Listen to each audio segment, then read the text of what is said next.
दो भूमिकाओं में खड़ा हूं, एक संसद में स्टेक होल्डर की हैसियत से और एक विश्वविद्यालय के शिक्षक की हैसियत से। कोई तल्ख टिप्पणी नहीं करूंगा, लेकिन कुछ सरोकार बताऊंगा। सबसे महत्वपूर्ण प्रश्न जो मेरे जहन में अभी आया कि मैं ऐसी हिंदी कैसे बोलूं जिसमें उर्दू ना हो, और ऐसी उर्दू कहां से लाऊं जिसमें हिंदी ना हो। तो भाषाओं का जो मसला है, जो मानस में रचा बसा है, इन दिनों कई चीजें चल रही हैं। हम तो संगम लिटरेचर पढ़ के बड़े हुए, इतिहास में पढ़ा, तमिल रिचनेस, संगम लिटरेचर पढ़ा। सर, ओपनिंग रिमार्क दे रहा हूं, भाषा के विवाद में 60 में हमने बहुत कुछ गवा दिया। यह मुल्क साझा और बराबर की साइज की ईंटों से बना है। किसी ईंट की साइज को बड़ा दिखाने की कोशिश करेंगे, इमारत गिर जाएगी। इमारत बचाने का वक्त। मैं सिर्फ इतना कहना चाहता हूं, चाहे संस्कृत हो, तमिल हो, बांग्ला हो, मैथिली हो, भोजपुरी हो, हिंदी हो, भाषाएं सरकार के प्रोत्साहन से नहीं बढ़ती हैं, भाषाएं लोक माध्यम से बढ़ती हैं। और अगर हिंदी भाषा बढ़ी है तो लोक माध्यम से बढ़ी है, छोटे छोटे गानों से बढ़ी है। पखवाड़ा मनाने से हिंदी नहीं बढ़ी है, फोर्टनाइट मनाने से नहीं बढ़ी है। सब ये मेरी पहली बात थी। लेकिन खैर क्या कहूं, मकतबे इश्क का दस्तूर निराला देखा, उसको छुट्टी न मिली जिसने सबक याद किया। तो ये हालात इन दिनों है कई सारी चीजों में। एक मैं मानता हूं कि शायद हमारे दिग्विजय सिंह जी, हमारे सीनियर, वो एक लंबी लकीर खींच गए, तो मैं चीजें दोहराऊंगा नहीं। मैं सिर्फ चिंतित हूं, मैं इससे पहले के एजुकेशन पॉलिसी का क्या हश्र था नहीं जानता, लेकिन इस सदन में न्यू एजुकेशन पॉलिसी पे व्यापक चर्चा नहीं हुई है। सदन को इससे महरूम करना क्या ये उचित है? मैं ये सवाल छोड़ता हूं सदन के विवेक पे और सरकार के विवेक पे। सर, इस पूरे दस्तावेज में कई मिसमैच हैं। दस्तावेज की शक्ल और वैचारिक रुझान की, पेडागॉजी और टेक्नोलॉजी के मिसमैच की, लैंग्वेज को लेकर के एक बात मैंने कह दी, उसी को थोड़ा खुलासा करता हूं। सर, मदर टंग वाली बात बहुत बेहतर है कि 5वीं क्लास तक मदर टंग में शिक्षा दी जाए, लेकिन हम बाबा साहब भीमराव अंबेडकर को याद करें। उनके वक्त में जो सच था वो आज भी सच है, क्योंकि सोशल इकोनॉमिक मोबिलिटी के लिए अंग्रेजी एक भाषा है, उसके प्रति दृष्टिकोण भी हमें साफ करना होगा। भाषाएं किसी की बपौती नहीं होती है, भाषा लोक जीवन से उभरती है और भाषाएं लोक जीवन को समृद्ध करती हैं। अब doubling the gross enrolment ratio की बात हुई 2035 तक संभवतः इस दस्तावेज में, तो उसमें मुझको लगता है कि उस हिसाब से अगर इसको अचीव करना है तो प्रति सप्ताह 15 वर्ष तक नए विश्वविद्यालय खोलने होंगे। अब आइए सर, मैं एक महत्वपूर्ण विषय पे आता हूं, और इस विषय पे संभवतः मैं 50 बार बोल चुका हूं। सर, एक चीज होती है एनएफएस, ये एकलव्य ढूंढने का नया तरीका हो गया, नॉन फाउंड सूटेबल। मैं नहीं कह रहा, कमिटी कह रही है, committee on welfare of schedule caste and schedule tribe. उन्होंने कहा जो ये स्टीरियोटिपिकल रिस्पॉन्स आता है कि सूटेबल कैंडिडेट नहीं मिले, ये बिल्कुल गलत है सर। कमिटी ने कहा ये एक्सेप्टेबल नहीं है। यही बात कमोबेश ओबीसी रिक्रूटमेंट में लागू होती है। मैं माननीय शिक्षा मंत्री जी से, माननीय नेता सदन लगातार बैठे हुए हैं, सर आग्रह करूंगा, ये महामारी सब कुछ लील जाएगी। ये मध्ययुगीन व्यवस्थाओं की महामारी है जो आधुनिक चोला पहन चुकी है। इस चोले को उतरवा के फेंकवा दीजिए, अन्यथा बहुत मुश्किल होगी। महोदय, गुजरात बड़ा समृद्ध राज्य है, हमेशा नजरें इनायत रही हैं आज़ादी के बाद से ही, लेकिन आज बड़ी खुशी हुई कि हमारा बिहार जैसा पिछड़ा राज्य भी, बिहार गुजरात के साथ एक कैटेगरी में साथ साथ, और वो कैटेगरी है एनरोलमेंट इन हायर एजुकेशन, जहां हम बिहार, आसाम, गुजरात भाई भाई। बस ये एक चिंता का विषय था, मैंने कह दिया। और नीति आयोग की भी इसमें स्कूल एजुकेशन को लेकर के कुछ महत्वपूर्ण टिप्पणियां हैं। अब महोदय मैं एक आध मिनट ले लूं तो माफ कर दीजिएगा आज। Please spare me 1 minute extra if it is possible. Sir, priorities clear होनी चाहिए, कोई भी सरकार हो। आप एजुकेशन से क्या उम्मीद करते हैं?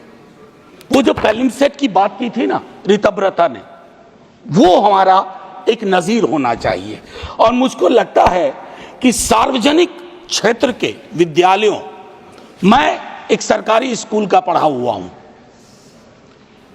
हिंदी मीडियम से पढ़ा 10वीं तक। 11वीं में अंग्रेजी से पहली बार राब्ता हुआ। सर मुश्किल आई, क्वींस लैंग्वेज की अपनी दिक्कतें हैं, लेकिन सर सरकारी स्कूलों के, मैं अपने ही स्कूल को आज जब वापस जाके देखता हूं, क्या बना के रख दिया हमने।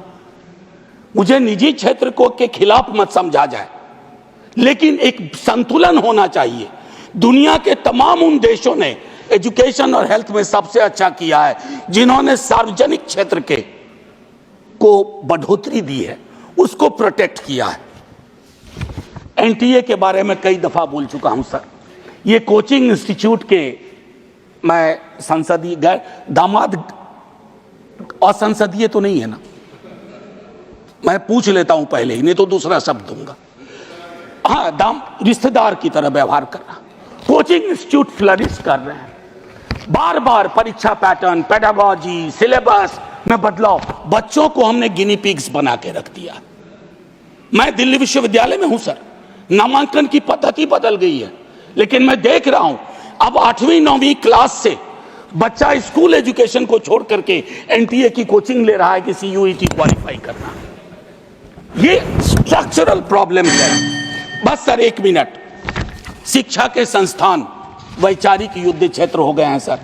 मैं टिप्पणी नहीं करना चाहता, घनश्याम जी ने कही एक बात सर, कोई टिप्पणी इस तरह की नहीं, कि वामपंथी रुझान, मुझको लगता है कि कांग्रेस के साथ दिक्कत पता नहीं क्या थी, उन्होंने वामपंथियों को तथाकथित, हालांकि उसमें मेरिट नहीं है, ढूंढा। लेकिन सर दक्षिण पंथी वैचारिकी का अड्डा बनते जा रहा है। आप कई चीजों को हटा रहे हैं। अच्छा पीएचडी नहीं चाहिए, बिना पीएचडी के ले लो। अच्छा ये एलिजिबिलिटी हटा दो, तब भी आपको लोग नहीं मिल रहे हैं उस रुझान के। तो मेरा मानना है कि इन और शिक्षकों की स्वायत्तता में बहुत कमी हुई है। मैं प्रोन्नति के सवाल पे 100 चीजें कह सकता हूं, अपॉइंटमेंट पे 100 चीजें कह सकता हूं। देख रहा हूं कैसे शिक्षक विक्टिमाइज हो रहे हैं। और सर नॉलेज पार्क की तर्ज पर, एसईजेड की तर्ज पर नॉलेज पार्क बना करके आपको यह सोचना होगा कि शिक्षा और इंडस्ट्री में थोड़ा फर्क है। इसको उद्योग और सिर्फ निवेश की नजर से मत देखिए, क्योंकि इसका पहले नाम था ह्यूमन रिसोर्स डेवलपमेंट। भले नाम बदल गया हो, लेकिन उस संकेत को याद रखा जाए। केंद्रीकरण आपकी स्वाभाविक प्रवृत्ति है। जब बड़ी सत्ता आती है तो हर किसी को लगता है कि इसको मुझको हथिया लेना चाहिए। नैक के बारे में विस्तार से हमारे दिग्विजय सिंह जी बोल चुके हैं। ऐसे लोग आप बिठाते हैं, ऐसी व्यवस्थाएं होती हैं। नैक में सर क्या होता है, मैंने भी अपने टाइम में एक नैक देखा है मेरे विश्वविद्यालय में, बता नहीं सकता हूं सर। एकदम जैसे शादी ब्याह में रिश्तेदारी में जाने पर वो जो गिफ्ट का आदान प्रदान होता है, वो सारी चीजें होती हैं। और कई विसंगतियों के बावजूद उस संस्थान को A+ या A मिल जाता है। रिविजिट करिए। धर्मेंद्र, माननीय शिक्षा मंत्री जी से कहूंगा, शिक्षा मंत्री और रेल मंत्री सबसे डिफिकल्ट काम है इस देश में। आप एक महत्वपूर्ण पद पे हैं। मैं आपसे कहूंगा, आपकी सरकार नहीं होगी, लेकिन इस नीति का प्रभाव रहेगा। इसलिए कोशिश किया जाए हम सबको कि हम सब ऐसी व्यवस्था विकसित करें जहां खुले मन से बोलने के लिए कोई बंद ना कर दिया जाए। डेमोक्रेसी की एक परिभाषा है sir, true democracy is one where you are not closed for being open. आखिरी 30 सेकेंड मैं एक और चीज कहूंगा सर। संजय जी कह के गए, मैं विवाद में ही नहीं, मैं हिस्ट्री का स्टूडेंट हूं सर। कभी उस पर बहस होगी, मुगल सल्तनत और अन्य रूलर्स पे तो विस्तार से बोलूंगा, लेकिन आज एक टिप्पणी करता हूं सर। इतिहास के बासी पन्नों में जा करके अगर हम आज की चुनौतियों में पर्दा डालने की कोशिश करेंगे, उन बासी पन्नों के नायक और खलनायक आपकी चुनौतियों में आपकी मदद नहीं करेंगे। अद्भुत विसंगति है, अद्भुत विसंगति है कि औरंगजेब पे टिप्पणी तो सदन से बाहर और महात्मा गांधी के हत्यारों का महिमा मंडन तो सदन के अंदर। सर आखिरी में मैं यही कहूंगा कि सब मेरे चार सर ये उनको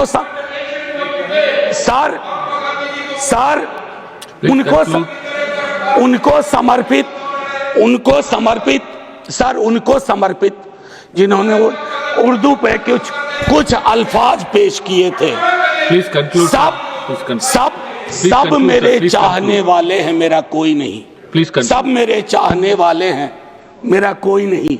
मैं भी इस मुल्क में उर्दू की तरह रहता हूं। जय हिंद सर।